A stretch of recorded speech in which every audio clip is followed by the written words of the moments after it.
Hello friends, world के पिछले chapter में हमने देखा था कि होबिन आ चुका था हाइसू सीओ से लड़ने के लिए और जिनहोली को पकड़ने के लिए, लेकिन क्या वो ये कर पाएगा? आइए देखते हैं। चैप्टर की शुरुआत में हम देखते हैं कि सीओ, हाइसू और होबिन एक दूसरे के सामने खड़े होते हैं लड़ाई करने के लिए। दोनों ही एक दूसरे को मरने मारने को तैयार हैं। दोनों ही एक दूसरे पर अटैक करना शुरू कर देते हैं। आखिरकार होबिन के पास कोई ऑप्शन है ही नहीं, उसे सीओ हाइसू को रास्ते से हटाकर आगे बढ़ना है ताकि जिनहोली को पकड़ सके। और ये हाइसू बहुत ही बड़ी प्रॉब्लम है। हाइसू शुरुआत से ही अग्रेशन दिखाता है, होबिन को मारने की कोशिश करता है और कहता है कि क्या हुआ होबिन, याद आ रहा है ना वो पिछला वक्त जब मैंने तुझे पीटा था, तेरी बुरी हालत कर दी थी। लगता है इस बार भी चीजें आसानी से हो जाएंगी क्योंकि तूने तो आते ही मुझसे पिटना शुरू कर दिया। याद कर रहा है ना वो फ्लैशबैक? देख मैंने तेरी क्या हालत की थी, एक ही बारी में तू नीचे जाकर गिर गया था, है ना? इस बार भी तेरा यही हाल होगा, समझा होबिन यू? हाइसू अपनी पूरी ताकत दिखा रहा था होबिन को मारने के लिए। एक के बाद एक रैपिडली अटैक कर रहा था। होबिन संभलने की कोशिश कर रहा है। ये पहले होबिन के मुंह को, फिर इसके पैर को, हर एक चीज को एम कर रहा था, बट इस बार होबिन तैयार है। होबिन प्लान के साथ लड़ाई कर रहा है।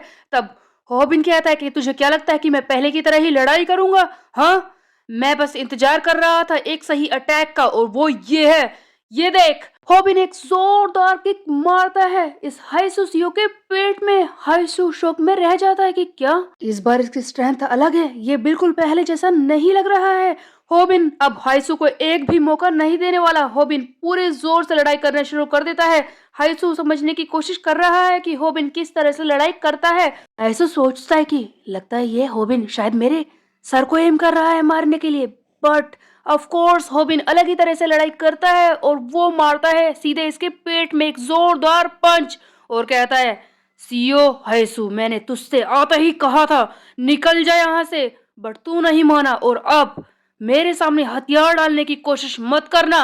अचानक से हाइसू सीओ पिट रहा है, इसीलिए हाइसू के क्रू मेंबर ये सारी चीजें देखकर हैरान है कि क्या हाइसू सीओ पिट रहा है, ऐसा तो हमने पहली बार देखा है। होबिन भी बिल्कुल वाइल्ड हो चुका है, इसकी उंगली भी छिल चुकी है, फिर भी ये मरने मारने को तैयार था और कहता है कि देख हाइसू, आज या तो तू बचेगा या फिर मैं। अगले सीन में हम देखते हैं कि गायोलन रूमी स्नैपर पे चिल्ला रही होती है कि तुम क्या कर रहे हो, तुमने हमारा फोन तक नहीं उठाया, बताओगे उनके बारे में कुछ, क्या हो रहा है वहां पर? तब स्नैपर कहता है कि सारी चीजें गड़बड़ हो चुकी हैं, वो सारे लोग बहुत ही बड़ी मुसीबत में है क्योंकि वो जिससे मुकाबला कर रहे हैं वो है एक गैंगस्टर्स का पूरा ग्रुप।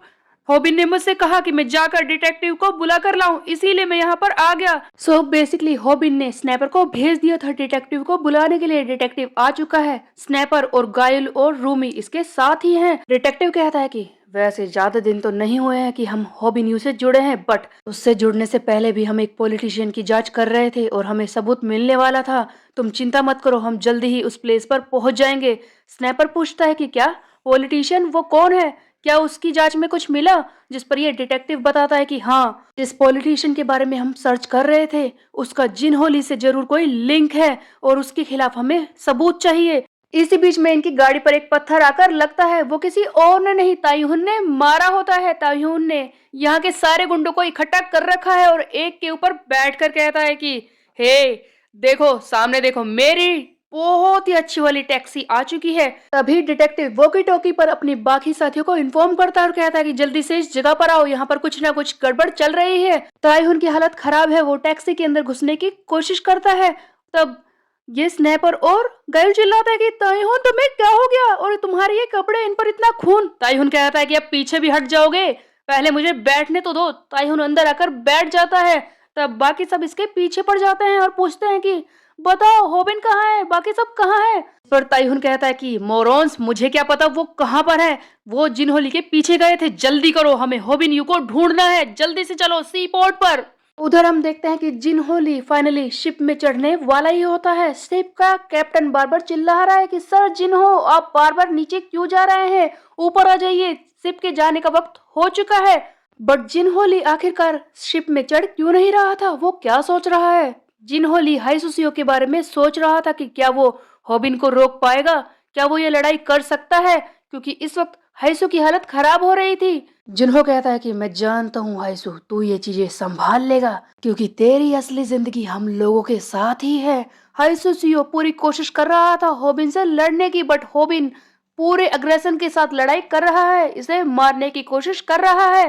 एक जोरदार किक लगने के बाद हम देखते हैं कि हाइसू सीओ बहुत ही दूर जाकर कंटेनर से जोर से लगता है, धड़ जैसी आवाज आती है, बहुत ही ज्यादा चोट इसे लगती है। तब हाइसू अपने फ्लैशबैक में जाता है और याद करता है जब वो जुलियन प्रिजन में था। हाइसू सोचता है कि उस वक्त जब हर एक कैदी मुझे इतना ही परेशान करता था, थोड़े से खाने के लिए वो मुझे पीटते थे, तब मैंने किस तरह से सरवाइव किया था वहां पर। यहाँ पर जिन्हो ली की वॉइस ओवर हमें बताती है कि वो चीज थी इंस्टिंक्ट, एक पक्का इरादा, जिससे कि ये हाइसू हमेशा सरवाइव करता आया है जुलियन प्रिजन में, जहाँ पर हर एक तरफ खतरनाक कैदी होते हैं जो तुम पर कैसे वार करेंगे तुम्हें पता नहीं चलता। बट उनके खिलाफ भी ये हाइसू हमेशा ही लड़ते आया है। वो क्या था?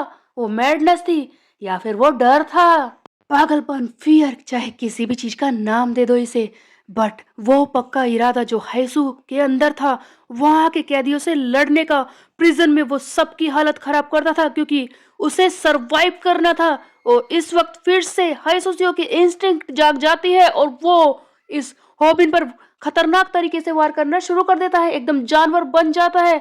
इसके ऊपर एक बहुत ही बड़ा सा पत्थर उठाकर इसके मुंह पर फेंकने वाला होता है। हॉबिन किसी तरह से खुद को बचाने की कोशिश कर रहा है।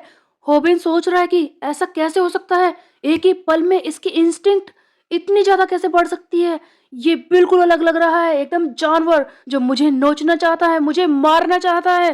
बट आई गेस मेरे पास कोई ऑप्शन नहीं है, इसे मुझे रास्ते से हटाना ही होगा। हॉबिन पूरी तरह से मुकाबला कर रहा था। ये हाइसुसियो के हाथ पैर को मरोड़ता है, किसी तरह से अपने आप को बचा रहा है ताकि इस हाइसु की वाइल्डनेस का मुकाबला कर सके। बट एक अलग ही तरह की स्ट्रेंथ जिससे ये हाइसुसियो पूरी तरह से हॉबिन को डोमिनेट कर रहा था। इसके अटैक्स इतने ज्यादा शार्प थे कि हॉबिन को दिखाई नहीं दे रहे थे।